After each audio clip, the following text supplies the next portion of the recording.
Got Justin Rowe on the line, breaking down Michigan football, stepping into Big Ten play this Saturday against Rutgers. You can catch Justin on Twitter. You see the handle right there on the banner at Justin Rowe 92, Blue by 90 podcast as well. All right, so it's on to a Rutgers team that has not had the most difficult opponents either, but still they've stepped in the ACC against Syracuse, held them to 7 points, completely annihilated Temple and Delaware. It's a pretty impressive showing in regards to what Greg Schiano has done to what was by far the worst program in the Big Ten. They had lost 21 consecutive conference games until Schiano stepped back on campus. We know what happened last year in Piscataway. This team has to be taken seriously, although Michigan is a 19-point favorite in the game. And now we're hearing some news which may, I don't know, Justin, cause Jim Harbaugh to open up the offense to 15 pass attempts. That would be crazy. I don't know. You're getting out of, you're talking crazy now.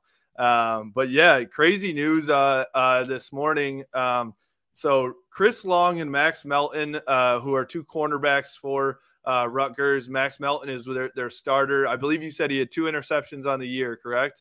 Correct. They've both been suspended for Saturday's game due to they were taken into police custody earlier this morning as a result of an incident involving a paintball gun. So what I heard is something minor weapon charges and aggravated assault, which not sure what the story is. It's kind of a wild story here, but definitely, takes 2 guys out of the secondary, which I agree. Maybe Michigan opens it up a little bit because I was definitely expecting them. The forecast on Saturday is actually 60 and rain. So I was expecting them to run the ball. They very well still could all day long.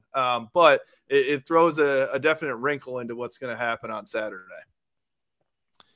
And it's into Big Ten play against Rutgers. A team, as I mentioned off the top in regards to the results, is doing a lot of good things. Their defense seems to be legitimately good, like Big Ten good, stout, strong.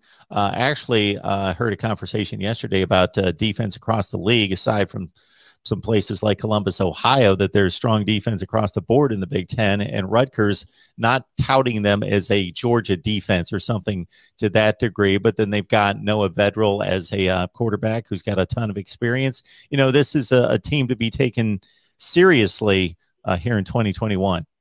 Yeah, I mean, this is probably I think the 19 points, if I'm a betting man, I'm probably taking the points. I don't know, with this news, it kind of throws something in there, but 19 points is a lot for a Big Ten game, whether that's, you're winning by 3 touchdowns if you're covering that spread. And so with the rain game, with how Michigan's, ran the ball and they take their time, unless you're throwing up big play after big play, it's hard to get to that spread. So I think Rutgers is not to be slept on. Like you said, they've played really well this year. Their defense, I think, is a top 20 in the nation against the rush, which is obviously Michigan's strong point. But I expect Michigan to continue to run the ball. Rutgers has relied on Noah Vedral for basically their entire offense. You were talking about having Cade McNamara's stat line through 3 games look like 1. Well, Isaiah Pacheco, who is Rutgers running back, also in 3 games, he only has 152 rush yards. That looks like a 1-game stat line as well. So, they're going to rely on the pass. And so if the weather is bad, I expect them to struggle offensively against Michigan. And then I obviously expect Michigan to continue to pound the ball. But again, this is not a Rutgers of the past. This is not going to be, the 78-0, 79-0 game of 2016 when Michigan, ran for 1,000 yards and put up points like they were playing a Pee Wee football team. This is a solid football team in the Big Ten now. So I've been scurrying for the over-under on that because I was thinking, okay, this probably speaks more to Rutgers' inability on offense and Michigan's stout defense, possibly in the terms of this 19-point spread. So we're at 49.5.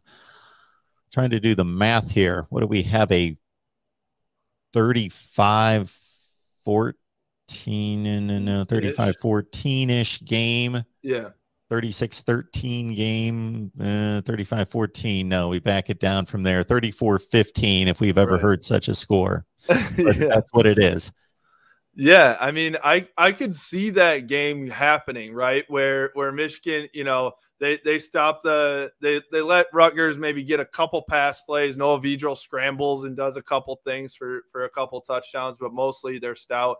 And then Michigan just runs the ball, maybe one pass touchdown, but they're going to try and run the ball. And you know, it's a 21-7 game at half, then ends up at 35-14. I could definitely see that happening on Saturday. You know, once again, especially with the weather. But that seems about right. I don't question Vegas these days. They're pretty damn good, I'll tell you that. Yeah. They pay for all those hotels. So they're making some money somewhere. Doesn't hurt that they take 10% off the top though. So they take their share. They just want even betting on both sides. They don't care. They don't need the public to implode and screw up. They still take their 10% and say, just let's keep it even on both sides.